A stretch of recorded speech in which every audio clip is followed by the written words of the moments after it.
Terima kasih Anda masih bersama Lintas Pekan. Menyusul pelaksanaan secara dalam jaringan daring September ini, Badan Pusat Statistik memulai lagi sensus penduduk secara luar jaringan atau luring yang diawali ke kediaman Dinas Wali Kota Banjarmasin.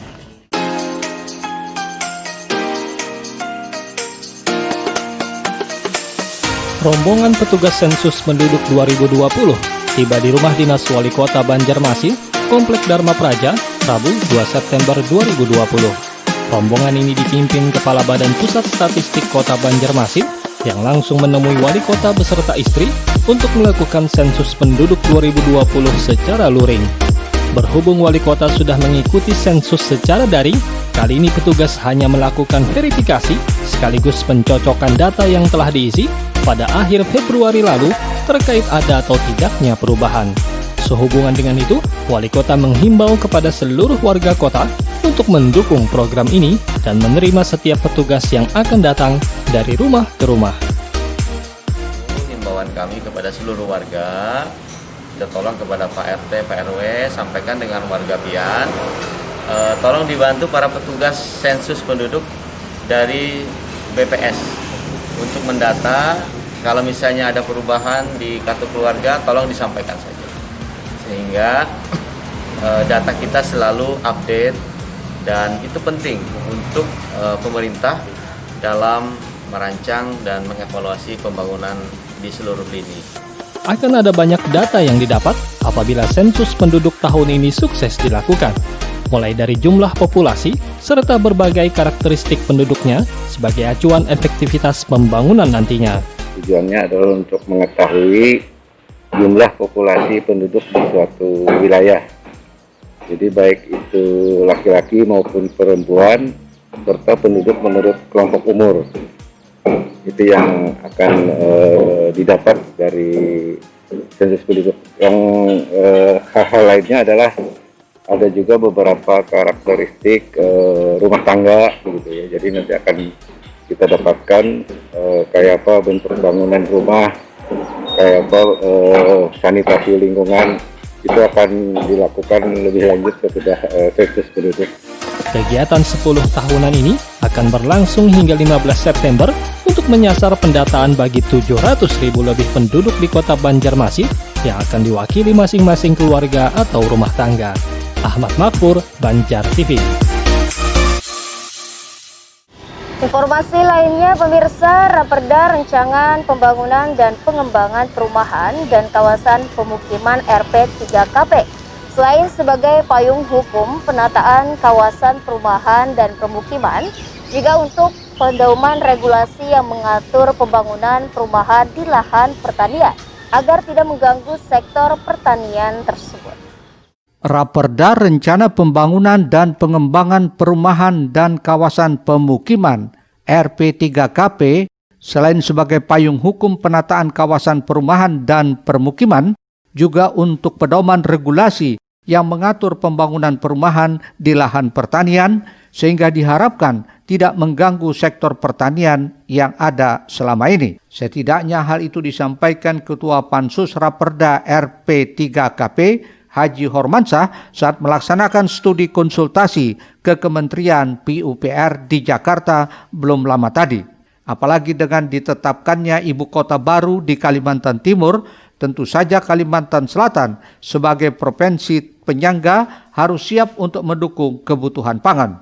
Itu yang sangat penting di kawasan pertanian, khususnya kita sudah mengetahui kan di Kalimantan Selatan kita ini nantinya akan menjadi penyangga ibu kota. Itu hal ini sangat penting kita sebagai yang menjadi keinginan pemerintah pusat bahwa Kalimantan Selatan itu sebagai lumbung padi. Jadi mau tidak mau ya harus kita pertanian harus kita giatkan. Maka otomatis harus perlu ada penataan. Sebagaimana tadi sudah disampaikan oleh teman-teman juga bahwa di kawasan pertanian sudah banyak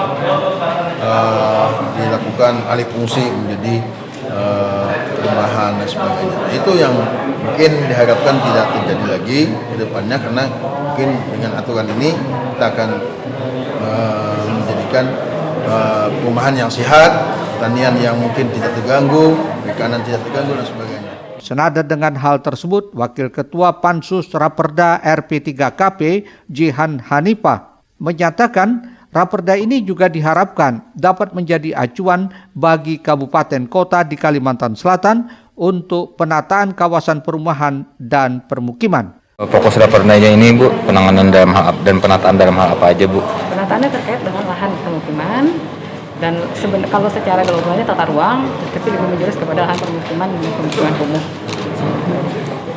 Jadi nanti diharapnya adanya pengaturan tata ruang yang jelas untuk masyarakat, di mana nanti dipermudah perizinan, pengawasan dan lain halnya. Mohail, Banjar TV.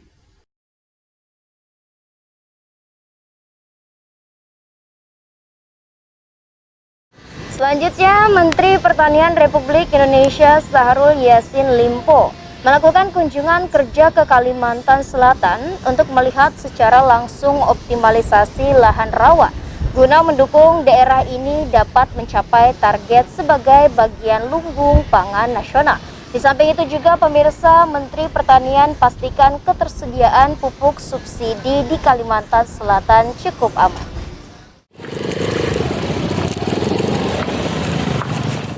Dengan mengendarai trail, Menteri Pertanian Republik Indonesia Syahrul Yassin Limpo bersama Gubernur Syahbiri Nur mendatangi lokasi optimalisasi lahan di kawasan Gapoktan Harapan Maju, Handil Masjid, Desa Anjir Pasar Lama, Kecamatan Anjir Pasar, Kabupaten Barito Kuala, Senin 31 Agustus 2020.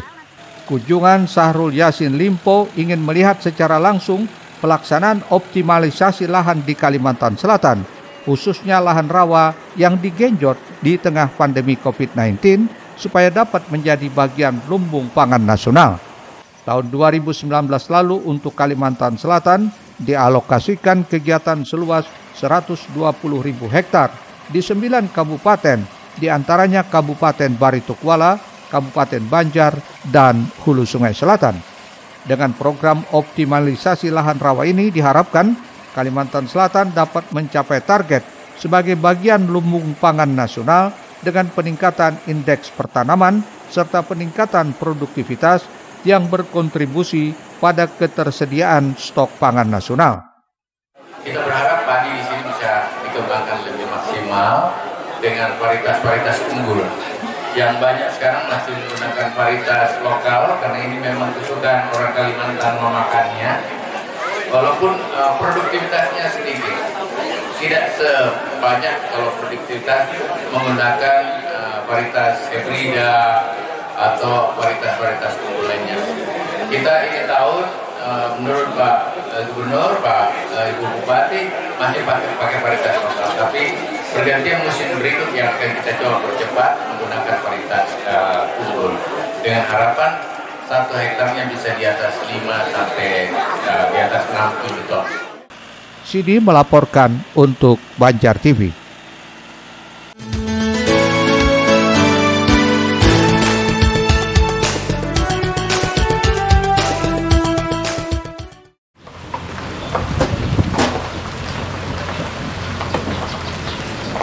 Menteri Pertanian Syahrul Yassin Limpo melakukan peninjauan untuk melihat stok pupuk bersubsidi di gudang PT Pupuk Sriwijaya Palembang Pusri di Landasan Ulin, Kota Banjarbaru. Peninjauan ini untuk melihat langsung serta memastikan ketersediaan pupuk khususnya yang bersubsidi di Kalimantan Selatan dalam stok aman. Dalam tinjauan tersebut, Mentan memastikan ketersediaan pupuk di Kalsel aman, yang diharapkan dijadikan persediaan untuk musim tanam berikutnya dan menjadi penyangga bagi daerah lain yang kekurangan. Dari pengalaman 3 provinsi sebagai sampling, ternyata pupuk yang ada cukup tersedia dan tentu saja membutuhkan lagi upaya-upaya maksimal untuk memastikan distribusinya secara tepat masuk ke petani-petani yang ada di semua wilayah. Overstok pupuk kita masih bisa menjadi buffer stok atau stok untuk bisa digunakan pada provinsi yang kurang nanti, tetapi kalau dia lebih juga akan menjadi buffer stok untuk tahun berikutnya, MT berikutnya. Sidi melaporkan untuk Banjar TV. Beralih ke segmen lainnya, ratusan pedagang di Pasar Terapung Lok Baintan mendapatkan bantuan paket sembako dari Dinas Sosial Provinsi Kalimantan Selatan yang diserahkan secara langsung oleh Gubernur Haji Sabirinur. Beginilah keseruan dan antusias para pedagang Pasar Terapung atau yang akrab disapa Acil saat kedatangan orang nomor 1 di Kalsel di Dermaga Lok Baintan, Kecamatan Sungai Tabuk, Kabupaten Banjar.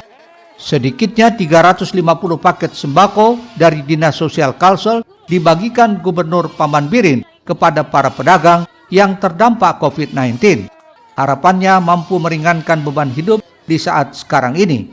Kegiatan ini juga diharapkan mampu menghidupkan kembali dan mengangkat wisata Pasar Terapung serta perekonomian warga, namun tetap dengan memperhatikan protokol kesehatan. Kita berbagi sembako dan alhamdulillah bisa berjalan dengan lancar. Kita berharap bahwa ini minimal mengurangilah akibat dampak dari COVID-19 yang hari ini melanda kita semua. Dan mudah-mudahan kita berdoa dengan suasana seperti ini COVID-19 akan segera berlalu. Amin. Ya, kita berusaha melakukan pencegahan sebaik mungkin. Masyarakat kita, saya lihat sudah pakai masker hampir rata-rata 80-90% dan ini sangat mendukung sekali untuk kita melakukan pencegahan terhadap COVID-19. Kita hari ini ke Baulin, Desa Baulin, jadi ada sekitar 100, ada 450 yang akan kita bagi pada hari ini. Tentu yang di luar ada terpadu peran sosial TKS ya, di luar itu. Karena kalau yang dalam BTK sudah dibantu oleh program Kemensos, Pemprov. Nah ini kita bantu yang di luar itu, yang tidak masuk dalam data. Ini yang berapa kali Bu untuk memberi sembako nih Bu? Udah beberapa lah, banyak sudah. Banyak Bu ya. Dari bulan Februari kemarin sampai sekarang ini udah banyak. Bantuan ini kan terus diberikan oleh pemerintah pusat, pemerintah daerah, maksudnya dari provinsi maupun kabupaten, sehingga kita berharap para pedagang maupun masyarakat yang terdampak COVID-19 ini bisa dibantu dalam rangka kebutuhan sehari-harinya.